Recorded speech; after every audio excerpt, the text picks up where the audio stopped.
All right, cool, guys. Again, welcome. Thank you guys all for coming here. It's super important for me to kind of continue to help and hopefully build coaches in the future. It's going to help us to add more programs, more time slots, again, more looks on techniques. Okay, so don't devalue yourself as a coach. And this comes into play at any level, in my opinion. Like your level is based on what you want to teach somebody. Okay, so if you're a white belt, let's say you're a 2-stripe white belt, and you feel like you can't teach anything, guess what? At 2-stripe white belt, you should be able to shrimp pretty well to where you should be able to start to explain the mechanics of a shrimp. And as you get better and better at teaching and coaching and just practicing jiu-jitsu, your level of understanding will increase and your ability to explain things will be a little bit better, okay? The first thing is again, don't devalue any type of resource that you can find to get information for yourself. So even me at this point, I'll still go online and I'll research how certain instructors teach certain movements, okay? You're never too good enough to learn from anybody, okay? So that's what a lot of times I'll utilize YouTube, different types of books, DVDs, instructionals, just to continue to grow as an instructor yourself and continue to expand your knowledge on what possibilities there are to do in jiu-jitsu, okay? So again, you're never too good enough to learn, and you're never, I shouldn't say that, so you're never bad enough to maybe potentially teach something, okay? It just depends on the level of what you're teaching. The first thing that you want to think about is the warm-up movements, okay? Learning how to shrimp, not just shrimping, but think about the detailed steps that you've been taught in doing it, and then it'll help you relay it in the future, okay? So again, let's talk about a few things. Starting off first, okay, having a plan, okay? I feel like a teacher now, using a whiteboard and a dry erase marker. Okay, have a plan. Okay, so most of the time you're not gonna be like called all of a sudden unless there's a crazy emergency. Be like, hey, 10 minutes before class, my car broke down or I'm stuck on the side of the road and I can't get to class, and I call on one of you, hopefully you're here. It's generally not gonna happen. If that's the case, again, adjust what you teach to those circumstances. But assuming you have at least a week of notice, have a plan, okay? Know what class you're teaching, know what level of a class it is, and put yourself a plan based on the time constraints of the class, okay? Most classes are an hour to an hour and a half long, so you want to break it down into 10-minute sequences or 15-minute sequences and give yourself a little bit of room in between as kind of like a buffer room, okay? So, of an example, okay, let's say the class is an hour long, okay? Let's break it down into 4 quarters, okay? The first 15 minutes is going to be the warm-up, okay? The next 30 minutes or so would be instruction or technique, we'll call it.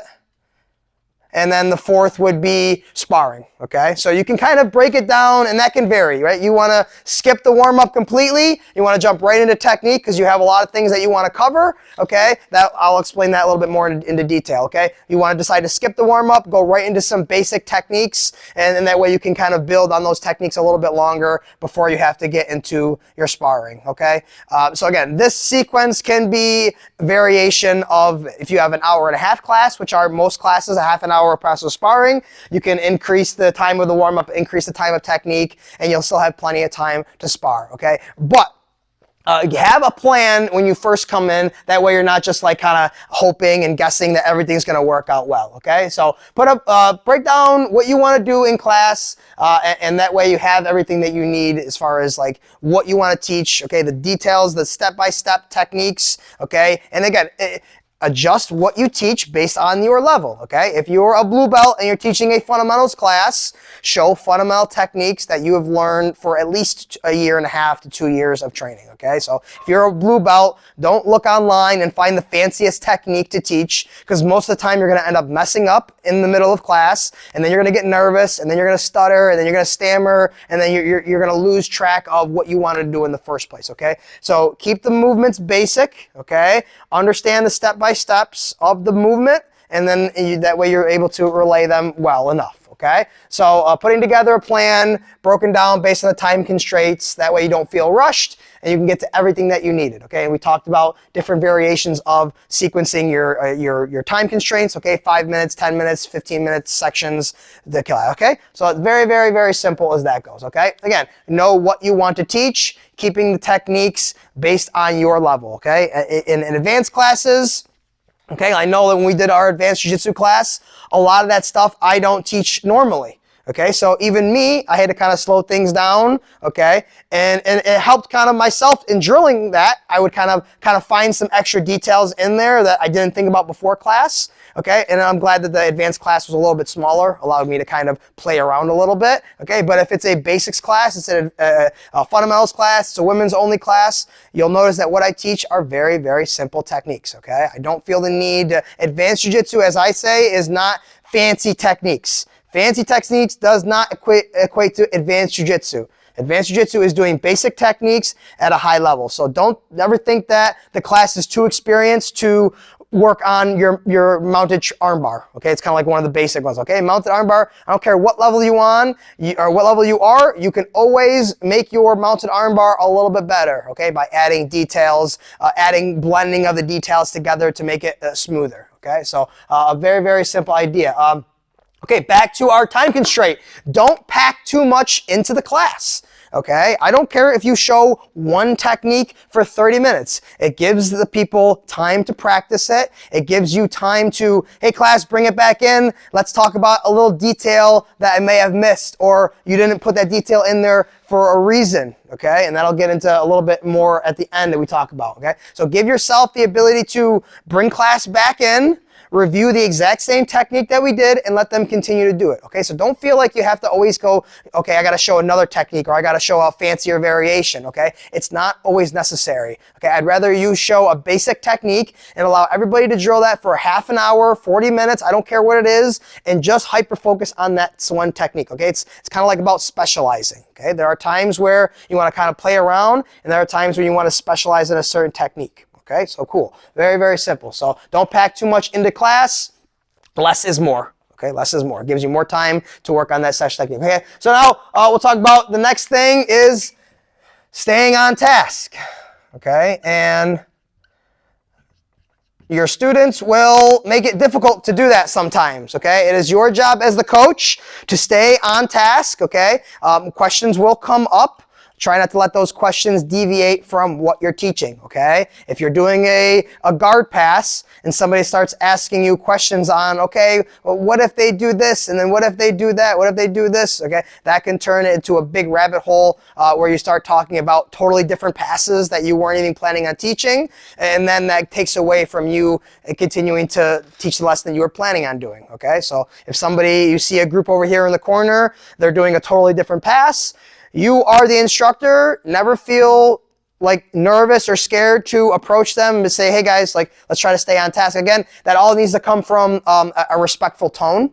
Okay, so one thing that you don't want to do is just because you're an instructor, you do not have any like level of authority over anybody else. The way I teach, yes, this is my school, I'm the head instructor, but I don't talk to anybody less than I would expect somebody to talk to me if I was going to a class to learn. Okay, so just because you're the instructor, you always want to kind of speak with a respectful but firm tone, right? You can easily direct somebody to continue to do what you're supposed to be doing without sounding like an asshole or sounding like a jerk, okay? That's one thing that people don't like because we're all adults here, okay? So again, nobody gives a shit if you're a black belt. You're an adult, I'm an adult. If you talk to me like disrespectfully, it's going to give me one more reason to not want to train here anymore. And that's the last thing that we want to do. So make sure that when you are talking, it's respectful. It's a nice, volume appropriate, okay? And that's one thing that takes time, okay, when you're training. I know some of you have coached before, and it's like, sometimes you got to speak up a little bit, slow down your speed of speech, and that will come back to having a plan. Okay, if you do not have a plan, you will rush yourself through everything, okay? I've done that with public speaking sometimes. You got 15 minutes to do a little speech. You put together your speech or whatever you want to call it, and then you're practicing in the mirror, and all of a sudden you're done in like 3 minutes because you're not slowing it down. You're not taking time to have pauses in what you want to say, okay? Maybe you don't leave room for people to ask questions because sometimes a question can add 3 or 4 minutes to whatever you're teaching, okay? Especially if it's a good question, okay? Good questions are helpful. Okay, like, oh, that's a great question. Let's talk about that a little bit. As long as it stays on task with what you're doing, okay? So sticking to the lesson plan, not deterring too much from what you want to teach, okay?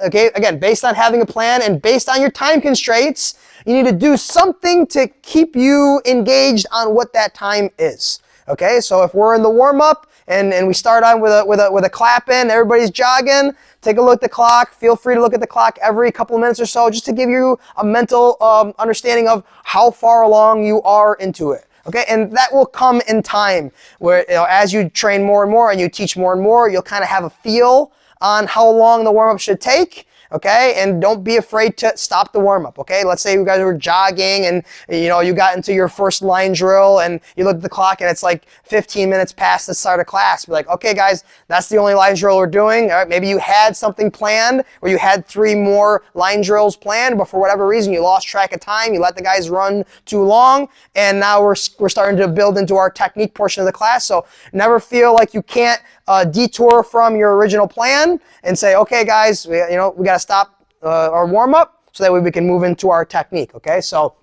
looking at the clock, setting a timer for yourself, okay? Utilize that timer up there. Again, as you start coaching more, you'll start to learn how to use it. It's very, very simple. Put a little 5-minute timer on there, and then way you can kind of keep track. Okay, we're almost 10 minutes in. I got to get to this next technique, or we got to call the warm-up time, and then we'll move on, okay? So again, staying on task, sticking to the focused lesson plan, not deterring too much, and setting timers or continually checking the clock to see what time it is, so that way you can stay on task, okay? Cool. So now let's kind of get into some more of the nitty gritty, okay? Actually coaching, right? That's not how we spell coaching. Okay, there we go, coaching, okay? So first things first, try to show up a little bit early. Okay, you generally, as the instructor, as the coach, you want to be the first person here. And I've experienced this myself, traveling out of state and going to places. I show up and it's just like, there's nobody here, like 10, 15 minutes before getting in. Show up an hour before class, it's not necessary, but 15 minutes should be a reasonable time that you want to expect to show up before the first student, okay? Give yourself 15 minutes, you can come in, you can put your stuff down, okay? Tidy up a little bit, right? Every day we try to clean up after class so that way there shouldn't be shit everywhere. But if you come in and there's a few water bottles laying around or somebody left a t-shirt somewhere, feel free to tidy up a little bit. Question? If you have good students, they're going to show up 10, 15 minutes early. So generally, you should be there at like 20. If you can. Again, we all have jobs, stuff like that. So, if you get out at 5 o'clock and class starts at 5:30, right? Again, don't be, that kind of brings me back a little bit. Like, if I ever ask you to coach a class, okay, I'm not going to take anything offensive if you say I can't. Right? I understand everybody has jobs, everybody has family life, everybody has stuff that are planned. If I'm asking you to coach a class, don't just say yes because I'm asking you. That's the last thing I want to do. I would rather cancel a class rather than ask somebody to coach that really isn't ready to coach, okay? Because again, it's going to lead to a lot of the things that are going to mess you up, stammering, not knowing what you're going to do, not feeling confident in the techniques that you teach, and it's just going to make everybody not enjoy training. And again, I've been there. I've been to classes where the person that was coaching had no interest in coaching, but they felt a little bit of an obligation, and you just watch them stammer through class, and it is like, oh my God, it's like a train wreck. And it's just like, you want to do everything you can I want to do everything I can to not let that happen. So if you do not feel 100% confident and ready to coach, that doesn't mean that there's no room to build, okay? Don't feel like you can't make mistakes and all that. That's part of learning, okay? But I want you to at least have a drive, a small drive to be a coach, and then from there you can get better and better over time, okay? But if I ever ask you to coach or ever ask you to cover a class, if you don't feel ready for it, you don't feel like you're up to the task, just say, I don't feel ready yet, and cool. I'd rather have you say that than say, yeah, coach, I got you, and then I kind of ask some feedback on some people, and they were like, he was, you know what I mean? And that would make it less likely for them to want to come back if that coach is coaching again, okay? So again, I try not to say when people are coaching classes. I kind of like to just talk about that way nobody doesn't show up on time, because I'm not coaching. We talked about the women's class, like when I'm not here and I have a coach, I will generally say it, but if I keep having a coach cover and then I realize that nobody shows up because I'm not coaching, then that's like, oof, that doesn't make me feel too good, okay? So What was I talking about? Back to staying on task, right? That's a good question. It's a good question, but now I'm getting off task a little bit. Okay, so show up as early as you can. Tidy up if necessary. Again, as you become a better coach, we'll kind of teach you how to like dry mop a little bit and wipe down the mats after class. That's kind of easy stuff like that. That's really not that hard. That's the easiest part of coaching, is learning how to wipe down the gym. Okay, and we try to keep a nice clean facility. So that's awesome. I appreciate all you guys' help. Your energy is contagious. Okay, so again, you're here early. You're sitting over there in the corner. You're looking at your phone. It's fine. People are starting to walk in the door, and you're just looking at your phone, and you don't really say anything. You don't acknowledge anybody. Okay, that kind of energy is contagious. Okay, so you need to set the energy of the class. Okay, you don't have to be outspoken or like, hey, yeah, high-fiving everybody. But one thing that I do, if you guys notice, when somebody walks in the door, I'll always acknowledge them. It's something little like that makes people feel like they're welcome here. Okay, I don't care what level they are. If they're a first day student, if they got 10 years in, I still walk in the door. Hey Lou, hey Aaron, hey Tyler, hey Sean. All right, just to let them know that you're here and you see them, and it makes people feel seen. It makes people enjoy training just that much. Okay, so make them excited to be here. Okay, that could be as simple as acknowledging somebody. Take a couple of minutes and just say, how's your day? Okay, little things like that. It helps create camaraderie around. It helps alleviate possibility of cliques. Okay, as training starts to grow, as members start to grow, we want to avoid creating these little subgroups of training partners, okay? And a lot of times it breaks down with rank, and you'll see it a lot. You'll see the black browns, the black, brown, and purple belts over here. You see a bunch of white belts, maybe some blue belts mixed in between, okay? But try to avoid that, okay? Make everybody feel like they're a part of the school, okay? Even if it's just asking them how their day was or great to see you. Little things like that make a big, big difference, okay? So show up as early as possible, tidy up if needed. Your energy is contagious. The more excited you are to train, the more they will be. And this comes back to any level of teaching, any scenario, okay? Kindergarten teachers, PhD level professors, okay? Even more as you get higher up into that, you get a PhD professor that just is a monotone talking through this, and you start falling asleep, okay? And again, school wasn't a big thing for me. I didn't love that type of schooling. I like more hands-on learning, okay? I couldn't just sit there and just listen to somebody talk for 45 minutes and just take notes and learn that way. It was very difficult for me. Okay, so try to be somewhat energetic and make the people excited and happy to learn jiu-jitsu, okay? We're very fortunate to have a school and continue to help grow the next crop of people to be good students and hopefully good coaches in the future. Again, we talked about this a little bit. When speaking, use appropriate levels of volume and speak clear and respectfully to convey your directions, okay? Everything from clap in to bowing out, okay? Everything should be talked at a certain level and clarity of voice. And then that comes with time. When you first start, you're gonna talk quietly. You're going to stammer a little bit. You're going to jumble your words. That's all fine. It comes in time, and that's why, again, don't jump into teaching a class earlier than you really feel confident, okay? One bad class that you have, it could ruin your want and desire to become a coach for the future, okay? So that will come back to teaching stuff that is relatively what you should be teaching, okay? If you're a blue belt, don't teach inverted guard, okay? Don't teach reverse De La Riva, even though you might be able to do the movements. Doing and teaching are two separate things, okay? I'm sure I can do a lot of things that I can't teach, and I'm sure I can't teach a lot of things that I can do, and this comes from a black belt also, okay? So you're never too good to show a basic technique, okay? But be careful being at a certain level and showing more advanced techniques, okay? So again, just try to keep everything appropriate. Basics are easier. Start with the basics. Over time, you'll build. I remember back in the day, we had a coach teach the same class every day.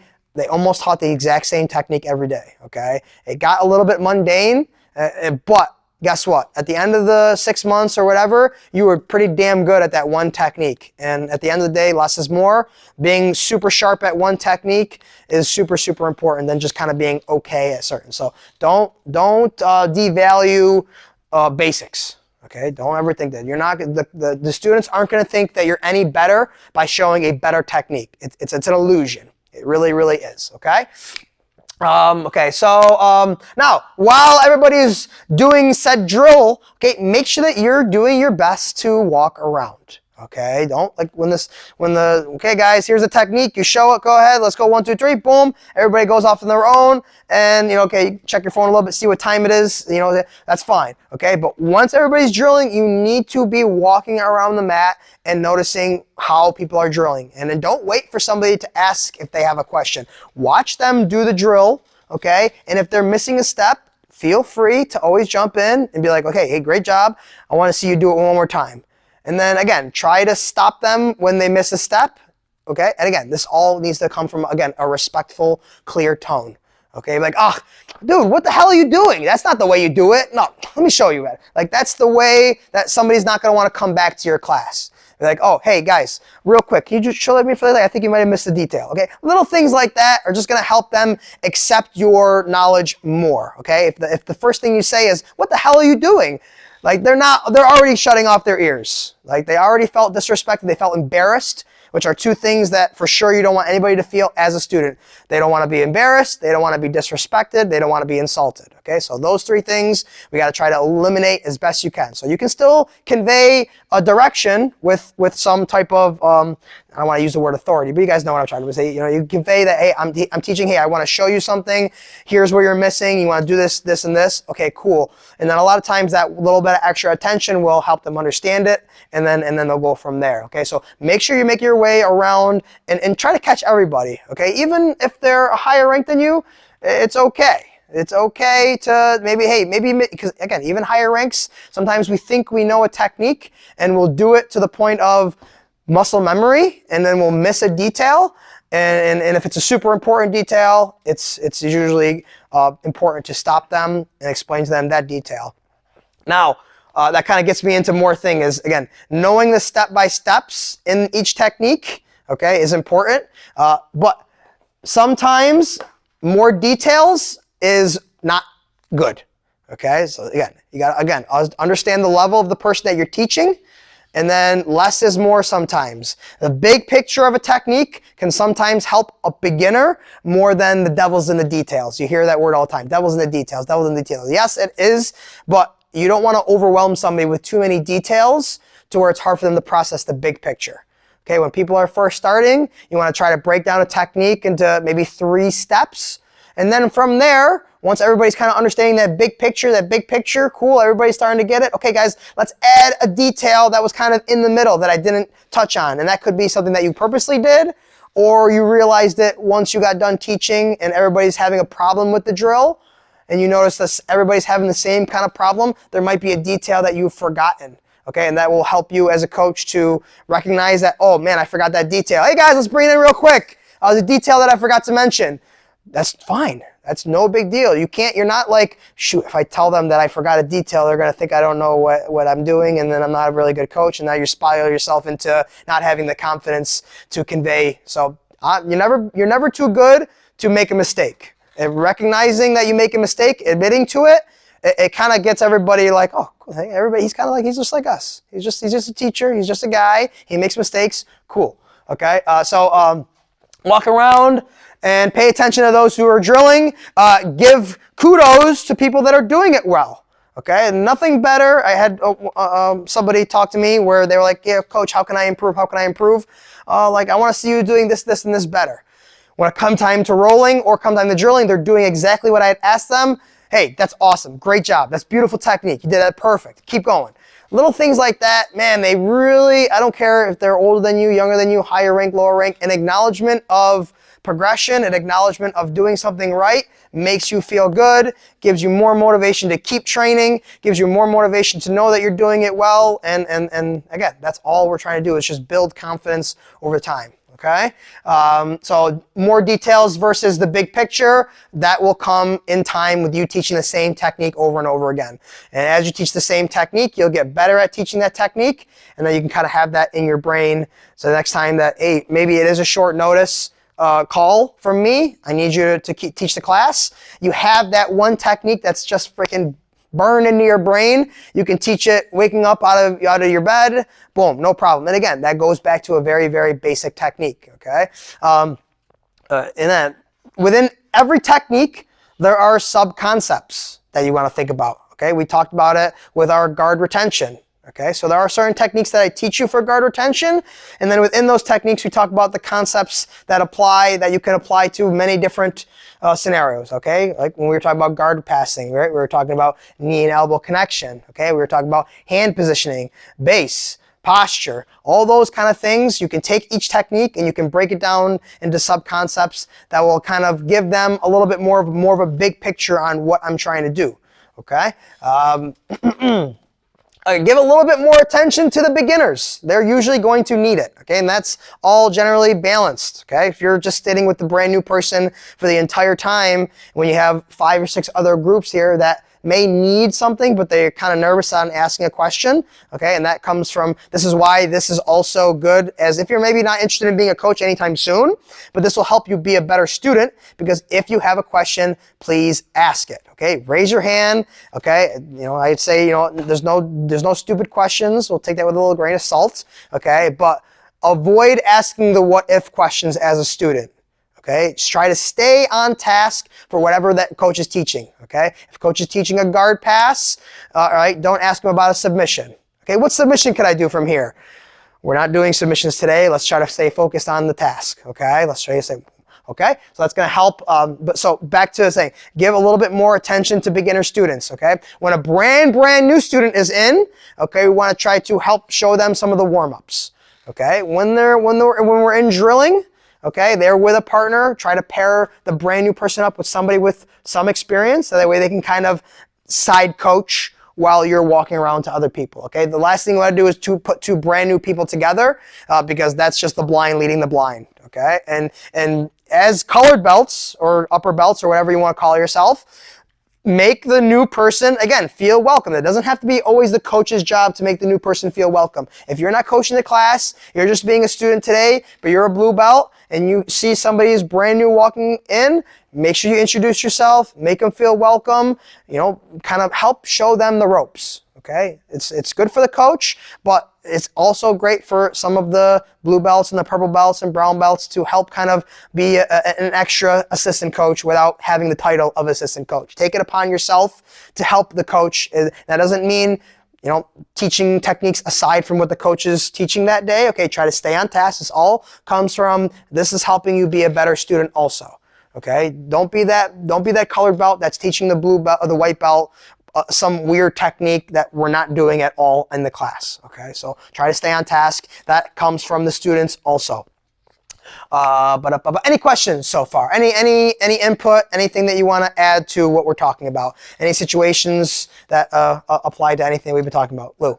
How about adjusting from adults to kids? Okay, that's a good question. Kids are harder to teach. Kids are hard to teach. Their attention span is shorter.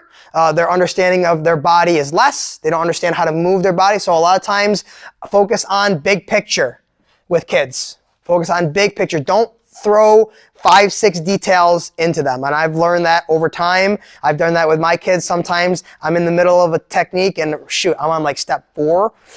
Ugh, this might not be great. And then you'll notice it because, again, their attention span is so short that they got step 1, they skipped step 2 and 3 because they were thinking about what they want to do later on. They're counting ceiling tiles, or there's a fly around, and now they're on step 4, and they're like, oh shoot, I don't know what happened. What happened step 1 to step 4? What happened there? So try it when you're teaching kids to think more really big picture, and then super, like, here's a guard pass, okay? Grab the leg, throw it out of the way, and then get close to them. Basics, like a bullfighter type pass, right? You can take the bullfighter pass, you can break down into 4 or 5 steps. You can break it down into 1 step or 2 steps, okay? Make it simple for the kids to learn, and then over time, you can always add more and more and more details, okay? You never want to tell a kid that you need to do 5, 6 steps or else it's not going to work, and then go back to be like, okay, you know what? Forget about those 5 steps. Just do this 1 step. They're like, what the hell? Why are you teaching me all these 5, 6 steps for? You could have just taught it to me in 1 or 2. So with kids, speaking clearly, slowly, as we talked about, is super important. Focusing on big picture versus details, and then keeping the techniques even simpler. With kids, techniques are not as they're not as helpful as kind of concepts. I think when we did the guard passing drill or a guard retention drill with the kids, and it was all concept based, the kids picked it up so much faster because they were kind of understanding kind of big picture ideas. Okay, stay in front of them. Right? We talk about our guard retention. Right? Stay in front of the person. Use your feet to stay in front of them. When they get close to you, don't let them grab your feet. Control their ankles. So things like that. Teaching kids is very, very difficult. So you gotta kind of bring it down, slow down how you speak, and what you're saying as far as like details go. So it's a very good question. Coaching kids is much more difficult because of all the things that we know kids do. They don't pay attention. They like to talk on the side when, you know, they got their friend, their drilling partners, so they want to chit chat while coach is talking, and that's up to you to kind of notice that and redirect them. Okay, like, you know, don't be afraid to call little kids out. Again, that's where another tough part is. Like when you're constantly calling on a kid, hey, you know, focus. Sometimes that's usually what you want to do, but it could, again, force them to not enjoy it. So everything's taken with a grain of salt. Yes. Yeah, that's like ties into something that I like wanted to say maybe about just teaching anybody in general is like knowing when maybe somebody is not getting the concept, or they're so new, or they're struggling with a concept so much that it's maybe time to bail and just move on. Yep, and that could be. Always reinforcing that things come with time. Yeah, and sometimes sometimes people feel like that's kind of like a brush off. Yeah. But it's not ever a brush off. Yeah. Sometimes you are not ready to accept the information that is given. All right, everything comes with time. As you do something more and more and more, the muscle memories will start to kind of click, and they'll start to see the patterns and recognize it. And every kid is different the same way every adult is different. So you got to kind of start to understand the personalities of all of your students. And okay, this student, I can give this student every detail possible and they'll be able to stay focused. This student right here, if I give them too many details, they're going to lose track and they're going to lose focus and they're not going to enjoy it. So it's a lot of balancing. Kids especially, you have high energy kids, low energy kids. So you got to try to take the high energy kids, you got to try to bring them down a little bit. You got to take the low energy kids and try to build them up a little bit. That's probably the hardest thing it is with kids. And that comes into with live sparring. You got kids that are super aggressive, some kids that are super, super timid. How can we kind of pull down the aggression on the aggressive kids? How can we build up the aggression? Aggression being a term, not necessarily saying like you're going to try to make them angry or mean, but you're just trying to kind of build up their ability to defend themselves. We're trying to teach kids how to defend themselves. I've had problems with some students in the past where, you know, hey, I'm giving a kid props on being aggressive, and certain people didn't like that. But you have to understand that I'm giving a kid props for being aggressive that isn't usually aggressive. So I'm trying to build that one kid up. The one kid that's super aggressive, I'm trying to pull them down, like slow down, more control, so that they can kind of start to adjust themselves.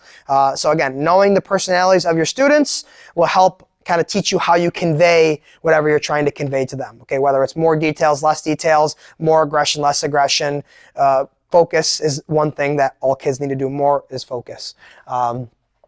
So we did quite a bit with coaching. Again, there's probably a ton of more things in there. Any other questions or comments or things that, yes, Aaron? You touched on redirecting chatty kids and stuff. Yep. What about chatty adults? Chatty adults, that's definitely one thing that I try to do more with adults. I let it slide a lot more, as long as it's not affecting my ability to teach.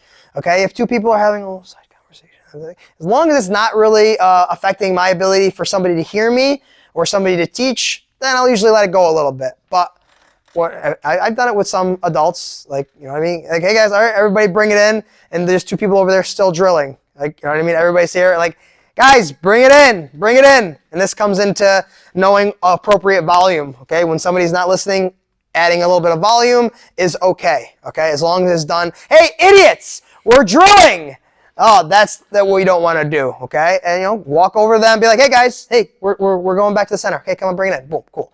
Okay, we saw that not too long ago in class. If you guys didn't see it, cool. So, yeah, chatty adults, again, adults, we're all adults. So if you want to have a little side conversation, that's going to affect you kind of listening to what coach is doing, so it's going to affect you a lot more. Okay, if you want to be better at jiu-jitsu, do things that are going to help you be better at jiu-jitsu, like paying attention when coach is teaching a technique. When it comes time to drilling the technique, stay on task. That's what I was talking about. All these things here that we're talking about, it's not just how to be a better coach, how to be a better student. You could take all these things and kind of inverse it a little bit and know, okay, if I want to be a better student, I need to stay on task for what coach is teaching. I don't want to ask too many what if questions, because that's, again, taking us away from the task at hand. Okay, so these are things that we can learn as it, but I'll give a little bit more leeway to adults, just because we're all adults here. Same idea. Okay, good question. Very, very good. So into the last little segment, answering questions. Okay, so again, we kind of talked about that a little bit while we're going through my little spiel right here. Always be open to asking questions, and verbally expressing that will sometimes make people a little bit more likely to ask a question. Okay? If every time somebody asks a question, you kind of like brush it off or be like, dumb question, then somebody else heard that and they're like, oh shit, he just said that guy's question was dumb. I'm not gonna ask a question because I don't wanna get called dumb, or I don't wanna seem like I don't know what the hell I'm talking about either. Okay? So be open to everybody's question, allow the person to ask the question. And then again, if it's a good question, if it's relative to what we're teaching or what you're teaching, cool. Maybe it's adding an extra detail to just that one group. Not necessarily, sometimes you don't have to add, because again, some people aren't ready for that one extra detail. Okay, so if I got 2 blue belts and they're together and they're drilling, I'd be like, okay, boom, here's this extra detail. Focus on that elbow position a little bit more. Focus on weight distribution a little bit more. And then, okay, but necessarily don't always have to bring it in. If it's a good enough question, be like, boom, that's a little light bulb in the coach's head. Be like, oh, that's a great question. Actually, let me address that. Guys, bring it in. And that goes back to giving yourself enough time in your time constraint to have those 3 or 4 minutes of, oh shoot, you know what? I wasn't planning on teaching that, but you know what? I got an extra 4 minutes because I gave myself some wiggle room in this technique portion of it, which is generally the biggest portion of the class, aside from the rolling, which is just, live sparring. So again, 10 minutes or so, warm up, shouldn't take more than 10 minutes. It really, really shouldn't, because the active drilling is a warm-up, okay?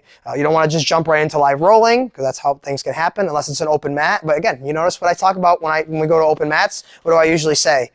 First couple of rounds, just flow. Just get your warm-up in. Like, that's the worst thing, to like jump in at a cold body and somebody start to come at you like goddamn bad out of hell, okay? So first couple of rounds in an open mat, treat that as a warm-up, okay? We do 5-minute rounds. 10 minutes, you should be warmed up to now, okay, round 3, you can put a little bit more oomph into it, okay? So again, warm up, we'll kind of go back and forth a little bit. Warm up should take 10 minutes maximum, 5 minutes of running with some different movements, 5 minutes or so of a couple of line drills, 2 or 3 line drills in. You want to skip the running? You have the option. You're the coach. We're not doing any. I hate running. I don't want anybody else to run. We're not going to be doing any kind of running type warm-up. We're not going to be doing any shuffling. I hate when Coach Mike makes us do shuffles and bear crawls. So when I coach class, we're going to skip running. We're going to jump right into line drills. You hate line drills? You don't want to teach line drills that day? Cool. You want to jump right into technique? Cool. You got more time to do it. Okay. As long as you have a plan, students shouldn't be like, oh, coach, we didn't do a warm-up today. We're not doing a warm-up today. We're going to jump right into technique. Okay. So cool. No problem at all. And then again, sparring, depending on the time constraint. If it's a 1-hour class, try to leave 15 minutes in there for everybody to get 2 or 3 rounds in of sparring. Okay. So an hour class could be 10-minute warm-up, 35 minutes or 30 minutes of drilling, and then 15 minutes of sparring. Boom, everybody's out in 1 hour, with buffer room, okay? But you want to give everybody the time to get it, especially in the morning. If you're ever doing the 6:30 a.m. classes, I like to try to keep it a tight hour. Get everybody in and out in an hour. Guys can shower and get to work without feeling like it's 8 o'clock and I still haven't showered. Shit, I got to be to work in an hour, right? And so we want to give everybody time to be able to enjoy their day. So where are we at? Okay, so yeah, we're talking about answering questions. Be open to answering any question. And again, if somebody asks, call it a dumb question, politely redirect them to what you're doing, okay? You know what? We're not really doing that right now. It's a good question, but we're not doing it right now. Maybe we can get to it at a different class. And then that kind of acknowledges that they ask a question. They are acknowledged. They're saying, okay, I asked a good question. Okay, even it may not have been a good question, but you don't have to say that. You can just say it's a good question and then move on and detour from what they're asking and stay back on task. Okay, this is something that I learned in sales. Okay, do not bullshit somebody. Okay, because people have natural bullshit detectors and they can tell when you're bullshitting an answer. Okay, so if they ask a question, if you're confident in the answer, give them the answer. Okay, clear, concise. Boom, cool. If you don't know an answer to a question, that's okay. And it's okay to say, you know what? I'm not too sure. It's a good question. I'm not 100% sure of the answer to it, and I don't want to bullshit you. So let's try to work it out after class together, or next time we see Coach Mike, let's try to bring up that situation for him and see if he can give me some details, okay? People are way more accepting on answers like that. Be like, you know what you should do? You should put your hand on the mat, and then and it's just like, wait a minute, like that sounds like you weren't too confident in that. And people can pick up when you're confident at what you're saying. Okay, they can hear when you're stammering, when you're ums and they can hear that a mile away, and it just takes away from the confidence that they have in you, and it's less likely that they're going to listen to whatever you have to say in the future. Okay, I learned that from sales. You're more likely telling a customer, hey, that's a great question. I'm not too sure of the answer. Let's go find out. And that's when you would go ask the sales manager or go ask the owner. And it's a great way for you to learn too. Again, you are not you're not aside from learning as the coach. I learn every single class as a coach. That's how you get better and better and better as a coach. Okay, you make mistakes, you mess up, but you still stick with it. Okay.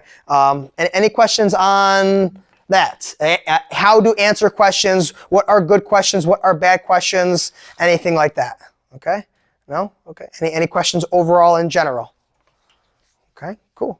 Right, not bad. So kind of like a quick overview, okay? Again, starting with having a plan, all right, putting together a broken down plan based on the time constraints of class so that you don't feel rushed, you can get to everything that you need, okay? And we talked about different examples.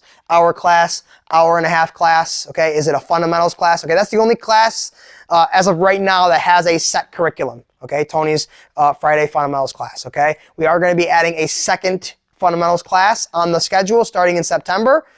It's going to be an afternoon fundamentals class because I know I have a group of guys that make afternoon classes consistently, but we only have one jiu-jitsu afternoon class. So starting in September, we're going to have a second afternoon class on, I believe, Monday. We talked about Monday at noon. We'll have a no-gi fundamental class. Okay, so it'll be the same curriculum as Friday evening, but it'll just give some of the people in the afternoon that do come in the afternoon a chance to work through that sequence. Okay, that's so. Aside from that, you have freedom to teach whatever you want in the class. Okay, if we're doing butterfly guard drills or butterfly sweeps and all that stuff. If you're not too, sharp with teaching butterfly guard, you really love teaching full guard, you have every right to teach whatever you want in your class. Again, that comes back to teaching what you feel comfortable teaching. Okay, if you don't want to teach what I'm teaching and it's your day to teach a class, we want to do, guillotines from full guard, cool. As long as you feel confident that you're going to give them a good quality instruction, I would rather see you do whatever you feel comfortable doing. Again, not too advanced, right? If it's a beginning class and you notice that you're doing something a little bit too advanced and the guys aren't picking it up, maybe kind of pull back, maybe show some beginning details, not necessarily the full drill. Okay, we're doing a certain sweep to a leg lock. Okay, focus maybe a little bit more on the sweep. And for certain people, you can touch on the leg lock. Okay, you're never too deep into a move to revert back to the beginning. Everybody's getting a little bit confused when we get to this step. So you know what? Let's skip that second portion of it. Let's just go back and review the first part. Okay, that'll help people reinforce good mechanics. And then again, maybe the next class, now they've understood the sweep a little bit. Now we can put a little bit more focus and detail on that last part that everybody was having a problem with the week before. And again, that's how we might be able to add a little bit more structure to the class. Okay, so never feel like you're too deep into a class to revert back to the beginning of it. Okay? Okay, know what you want to teach. Keep the technique even with your experience level. Again, I said that even a white belt can teach somebody something. Okay? Hey, this is your first class. This is my third class. What can you teach them? Hey, we leave our shoes at the edge of the mat. We don't walk on the black stall mats without our shoes. Okay, here the bathrooms are this way. Got showers over here. Here's the water fill station. You just taught somebody something that might not be related to jiu-jitsu, but you're teaching them something. So again, everybody can teach something as long as you keep it relative to your experience level. Okay, so a day 2 person could teach a day 1 person where the bathroom is. Cool. So it has nothing to do with jiu-jitsu, but it doesn't have to. It doesn't have to. And again, jiu-jitsu is just a metaphor for life. Okay, so you can teach somebody how to park their car, put it in the park, put it in the drive. You don't have to teach them how to you don't have to teach them how to drive, but if you know how to put it into drive, you're moving forward and teaching them how to drive. Okay, that's kind of a dumb metaphor, but that's okay. Don't pack too much into class. Again, less is more. I'd rather see you doing the same technique for 30 minutes. Again, as long as you're kind of keeping the person engaged. If you notice that people are getting kind of like lethargic a little bit because they're doing the same technique for a little while, that's when you might be able to jump in, show a little variation of the technique, okay? A mounted armbar, a very specific way. Okay, maybe we start by doing it step by step by step. That becomes a little bit mundane. Now let's try to smooth it all out. Let's try to smooth it all out, okay? Putting it into one technique, okay? Or you can do how to break the grip. Okay, someone gets into an arm bar, they grab their hands together. It's a very easy way. Maybe it wasn't part of your plan, but if you're noticing people are getting a little bit like slowing down in their speed of the drilling, okay, they're kind of like sitting down talking a lot more, it might be time to do something else, okay? So again, less is more, but don't feel like you can never add a little something to it. So that might not be a bad idea in this kind of component of breaking down the class is have some things on the side to where if you have some extra time, we can add a little something, okay? Mounted arm bar is a great option, okay? We do our arm bar, we do it, cool. We do it cool, 10, 15 minutes, 20 minutes in, everybody's kind of starting to slow down a little bit. You kind of feel the energy of the room, okay, and that helps when you're observant and not just like in your phone the whole class, okay, that's what I want to avoid. So kind of feel the energy of the room as you notice people starting to get a little bit bored, so to speak, with it. Okay, guys, let's bring it in. Let's add a grip break. Okay, cool. We do the arm bar. Boom, we do the arm bar. They grab their hands together, break the grip, and then we finish. Okay, so now we're adding a new layer. Doesn't take too much away from what you were already doing, and it keeps everybody a little bit more engaged because it's a new technique. So now they forget that all they're doing is the arm bar. Always reiterate that the beginning sequences is more important than the later sequences. So don't sacrifice people doing a shitty arm bar to just get to the grip break. Okay, so always reiterate to the class, focus on the arm bar. And then when we get there, we look at the grip break, okay? Because you'll see that happen over and over again. You do a arm bar to a grip break. People do the arm bar half-assed so they can get to the grip break, okay? And that's building bad habits, okay? And staying on task, sticking with the focused lesson and not deterring too much, setting a timer or continuously taking a glance at the clock and seeing what time it is so that you know that, hey, I got a few extra minutes. Or we need to stop, we need to move on to the next portion of class, okay? And then actually coaching itself. And again, within coaching, I'm sure there's a bunch of things in there that I may have missed, okay? And again, this is just kind of our first coaches workshop. Over time, we can do this again if we have interest, and we can maybe get on the mats next time and talk about some actual hands-on scenarios. Okay, right now we're just kind of spitballing a little bit on some things that I've thought about over the many, again, I haven't been just coaching for 3 years because I started the school. Like I started coaching at Blue Belt. So Blue Belt, I got my Blue Belt in 2011 or something like that. So I've been coaching at certain levels for 10 plus years in adults, kids. So and as you get better and better at it, like I don't do this as much, just because I've been doing it so long that a lot of times I'll be done with everything that I want to do. I look at the clock and it's like perfect. It's like, oh, it's exactly time to get going. And if I look at the clock and I've done everything that I wanted to do and there's still 15 minutes to class, hey, let's go roll. Everybody's almost always happy to stop drilling to start rolling. Okay, for whatever reason, everybody's like, awesome, cool. So again, don't feel like, hey, if I did everything that I wanted to do, but I still got 15 minutes before I was planning on sparring, okay, just gives everybody about another 15 minutes to spar a little bit, okay? Gives people time to go use the bathroom. Again, you want to do the group pictures and stuff like that.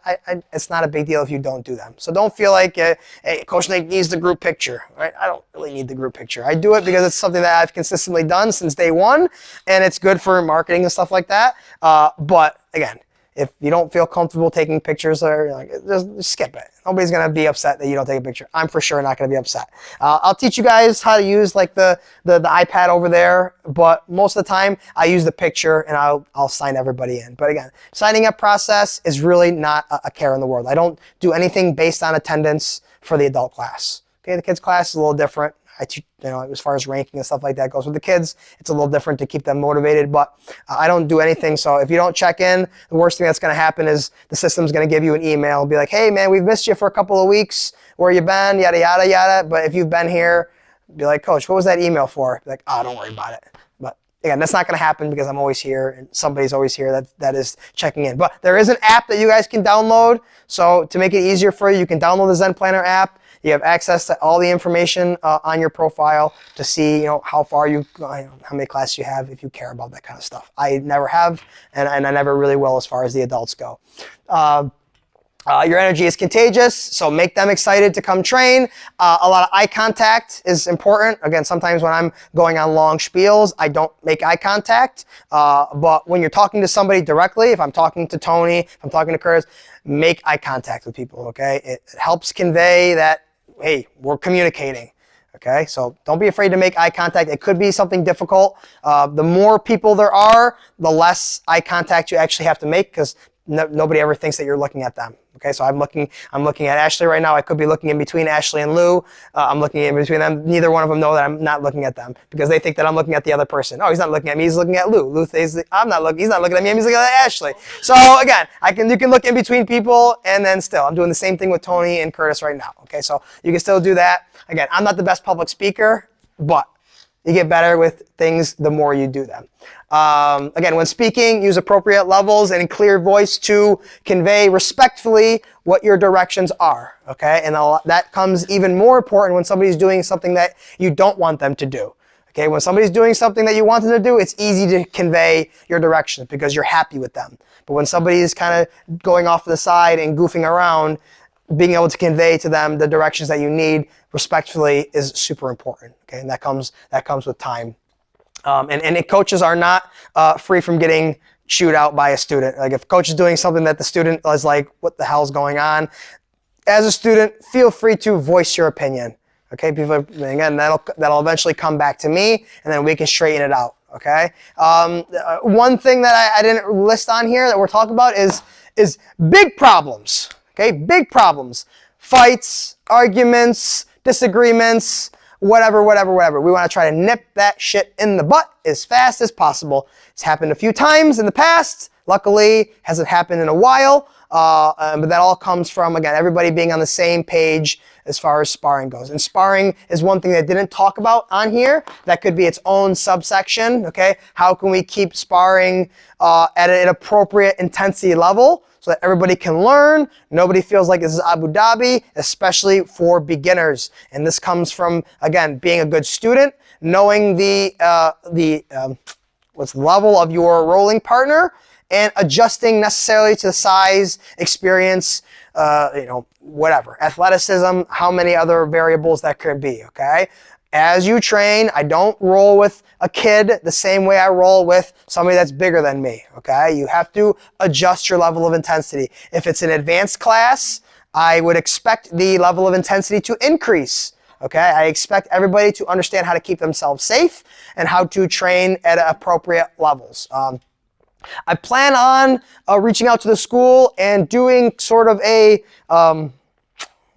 policies, procedures, etiquette type of video by myself, just me in front of the camera. So eventually I'm going to ask everybody to send me questions on what do you expect from me as a student? What can I expect from you as a coach? How should I treat the situation? How can I treat that situation here?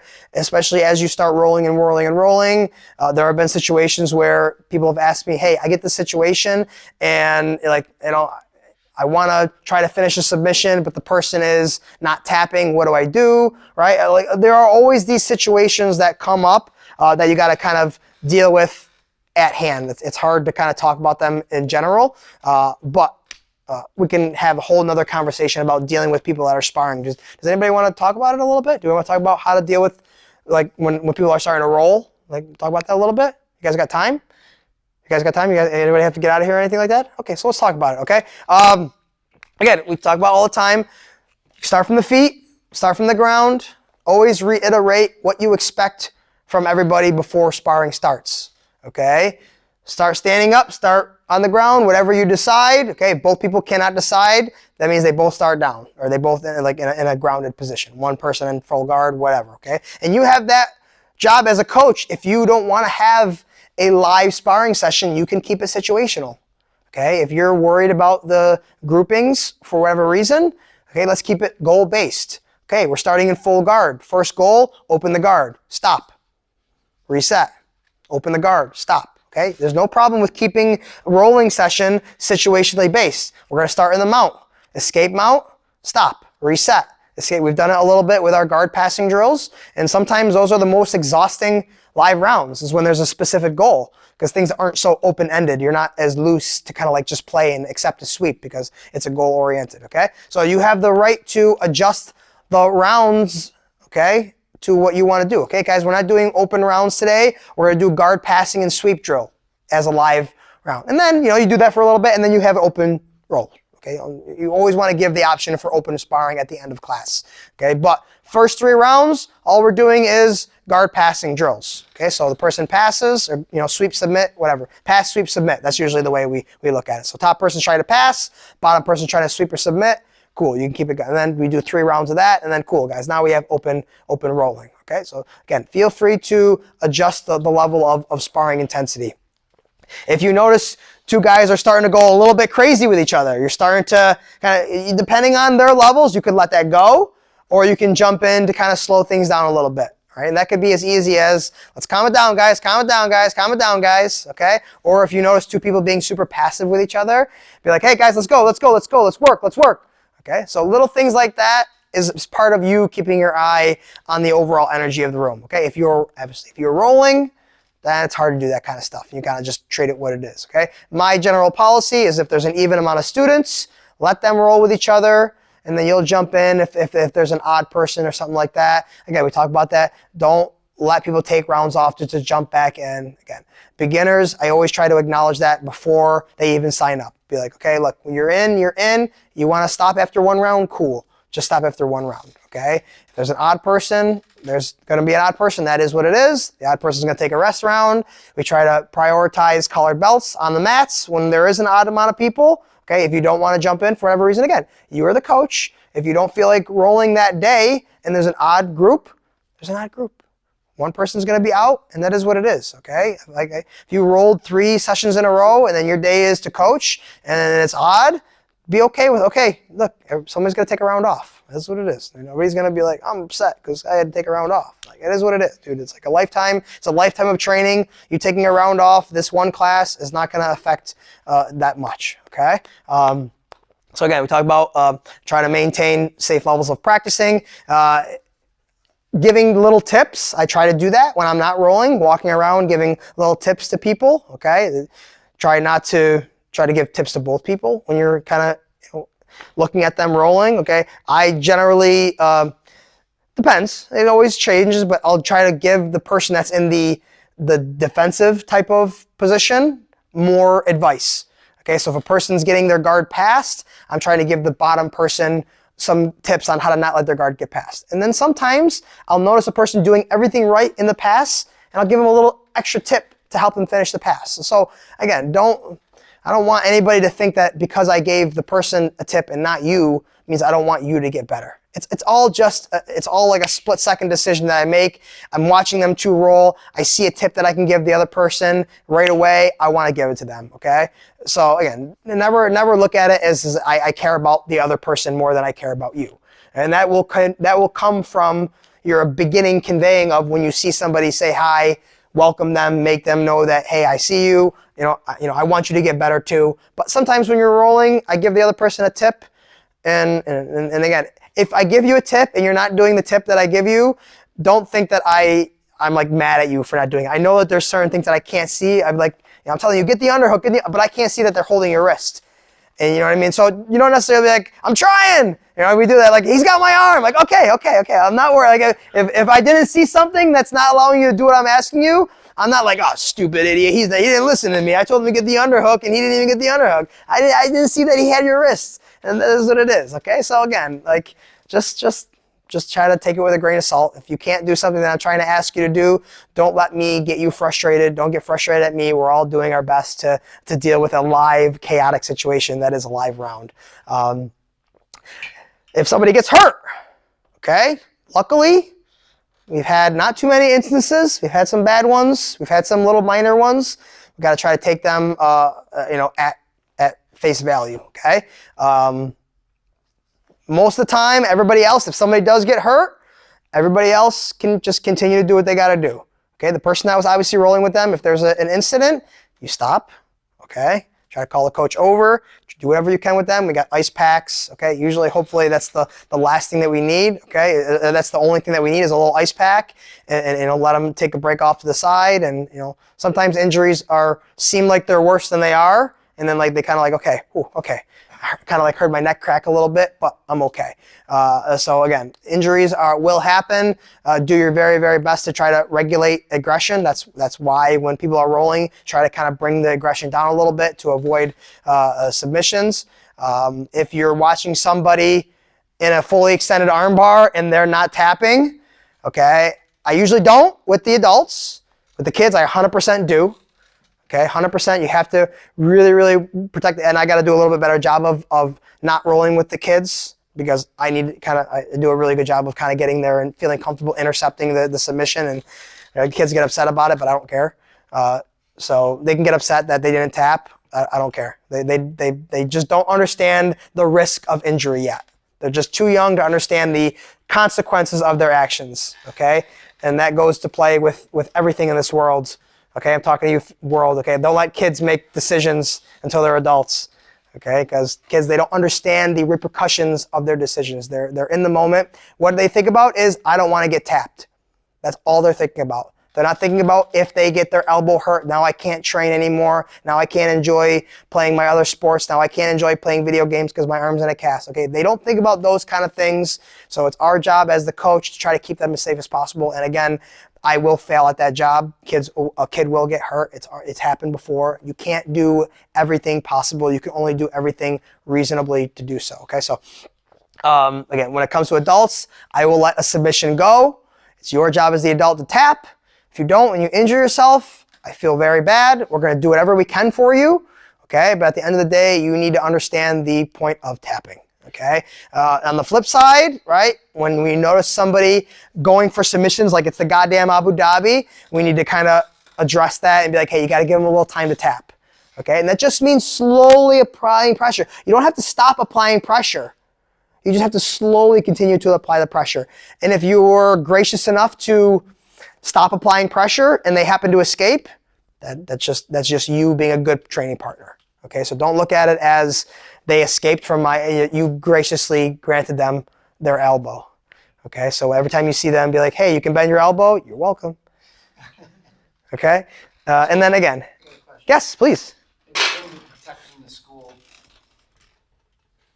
when you tell people to go sign up via a link or whatever, is that like, are they automatically signing a consent form or something like that? Yep. So if people pop in here and we're teaching that particular day, they gotta go sign up on that link. Yep. If they do not have a waiver sign, don't let them sign. And I'll sometimes say, okay, like I know you from this school. If they're a visitor from another school and they didn't yet, and we're already into class, all right, like jump on the mat. But most of the time, it takes 5 minutes to sign up on the online. And again, if you want, we can go through a quick little step-by-step. It's super, super easy. You can do it right on your own phone. You're not giving them any information. You're just using your phone as a link to our website where they put in their email address, they sign the waiver, and they go. But yes, if you don't recognize them, that they've trained here before, and you can ask them like, hey, did you sign up online? Did you sign the waiver? That's number one you got to get. It just keeps the school protected, and it keeps you protected, I believe, at the same time. They can't sue the school, but they can't also sue the person that did it, right? So you having a waiver sign not only protects the school, it protects you from hurting somebody else, okay? Because there's a lot of spiel in there. Members, people are associated, affiliates of MK Martial Arts and Mohawk Valley Wellness are released from any all that mumbo jumbo. Okay, so yes, the waiver is super, super important. So if you're teaching a class, and if you are teaching a class and somebody did sign in and sign up for the class as a free trial, it will show on the iPad that they are there, and they can't do it unless they sign that waiver. Okay, and I'll usually, it's very rare that somebody's going to sign up for a free class 15 minutes before the class. I'll usually get that notification a few days ahead. Like we got somebody coming in tomorrow. So I already reached out to them. I gave them a little spiel on what to expect. And then that way kind of they already kind of had an understanding of what they need before they start coming to class. And then again, of course, the waiver is signed. I've had exceptions for the most part. Nothing ever happens. But if you're not sure, everybody here, if you name my phone number, please take it. My business card's over there. Ask me my phone number. Text me, call me, whatever you need to keep open communication.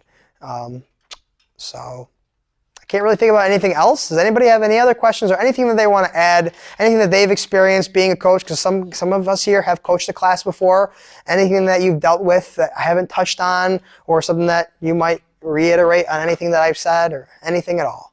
We're going to kind of wrap it up. Yes, Steve?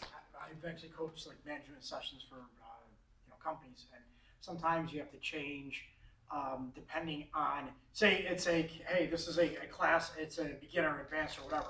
Depending on who actually shows up, you have to change, okay, the lesson of, okay, I can do more, I can go into more, even though it is this specific class. Yeah, for sure. And then that goes back to, where am I here?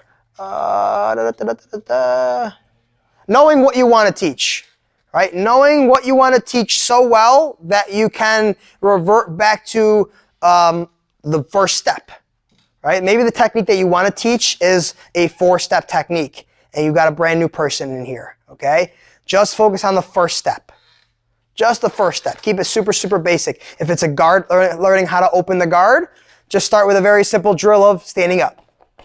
Standing up, feeling base, and those are base, balance, stability. Those are concepts that apply to everything, okay? So knowing this technique enough to where you can break it down into subsets to where you can show a brand new person, maybe they're not gonna get to step 4 on day 1. Maybe they're not gonna get to step 2.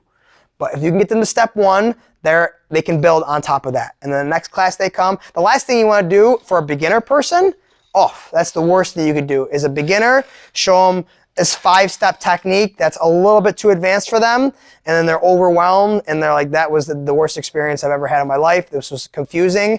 I don't see a path of getting better, right? That's the biggest thing. All you gotta do is give somebody a little glimmer of progress, and that will give them the next class. And then a glimmer of progress will get them to the next class. And then they're going, and then pretty soon, they won't need that glimmer anymore. They just trust the process. But when somebody's taking their first class, is the most important part, to just give them a little goal. Smallest goal ever, okay? And again, that a lot of times will come live roll, or that brings me perfect, so another thing. Trial students, do not let them roll. Again, take that with a grain of salt. If you got a blue belt that's coming from another school and they did a free trial, you can let them roll. But you got someone that's as green as the grass, they're walking in on day 1, I would take that opportunity to sit with them in the corner and watch everybody spar and tell them what they're seeing. Okay, you see these 2 guys over here? He's on top, he's on bottom. He's trying to stand up and open the bottom guy's guard, and they can kind of watch and they can kind of see the process happening in their eyes, okay? Last thing you want to do is just throw a brand new person in and figure it out. That's how it was back in the day. When I started, there wasn't this breakdown of, okay, this is what you expect. This is like, okay, guys, you want to roll? Okay, go roll. Like, okay, figure it out. And you got thrown to the wolves, and you survived, or you didn't keep training anymore. That's just kind of what it is, okay? And it did build a level of grit and mental toughness. Luckily, when I started training, I had 10 years of wrestling experience, so I was going to be fine probably. But again, you got people that have never done anything their whole lives, and they want to start doing something, and it's jiu-jitsu.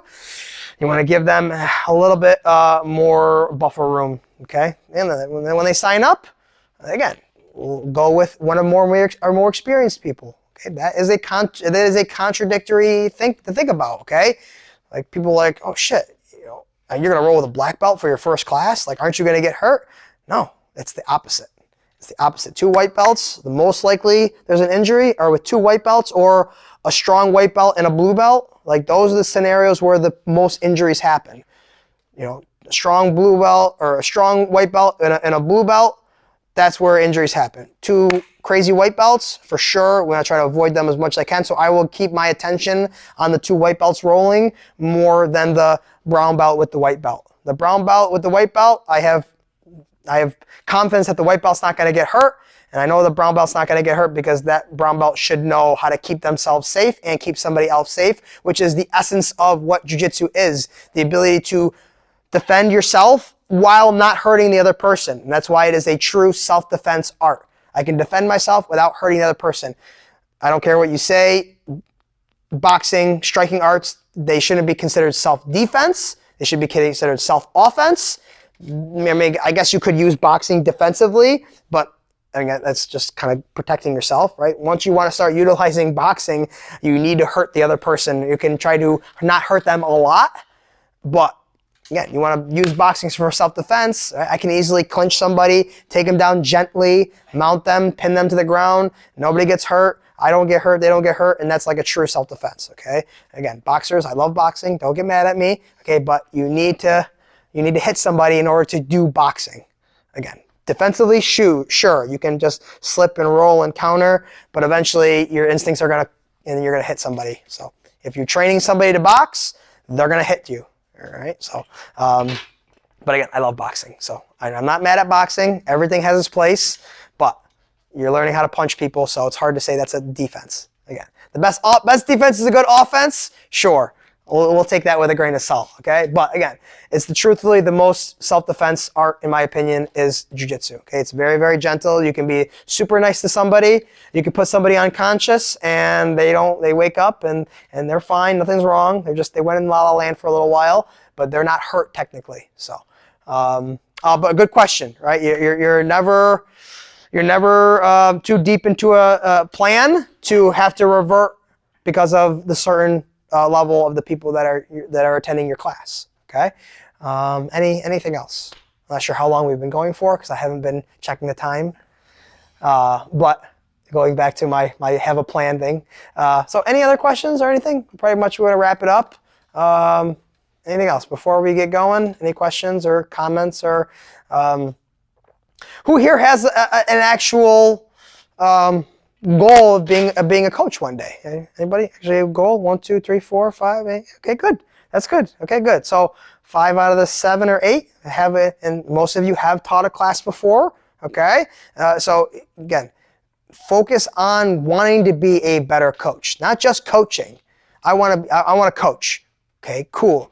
I want to be better at coaching. Right? That's what you want to be thinking about. It's going to help you put the time before you start walking in the door to have all your ducks in a row so that when it comes time to coach, you have a plan that's going to lead you to success. Okay, planning is the number one thing that most people do if they want to be successful. They have to have a plan.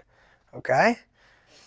All right, guys. Thank you all for coming. Appreciate you guys all. Feel free to reach out to me in the future if you have any questions. If you have a lot more aspirations of coaching, be like, hey, coach, I really like to coach. Could I try to coach a 5:30 p.m. class one day? Or can I coach a afternoon class one day or morning class one day, okay? Again, I will try my best to start reaching out to more of you. Again, there's a select group of you that I call on more because I know you have more experience coaching, but I will do my best to start kind of reaching out to some of you guys, right? You know, Ashley covers the women's class a lot. I would love to have Aaron jump in to try to coach a class just to give you that little bit of, but again, when you're ready, okay? But thank you guys all for being here. I appreciate all your efforts to continue to help build the school. It's super important to me to help build the next group of coaches, to help develop more students and more programs, and just continue to grow jiu-jitsu, guys. So again, thank you guys all for coming. Enjoy the rest of your day.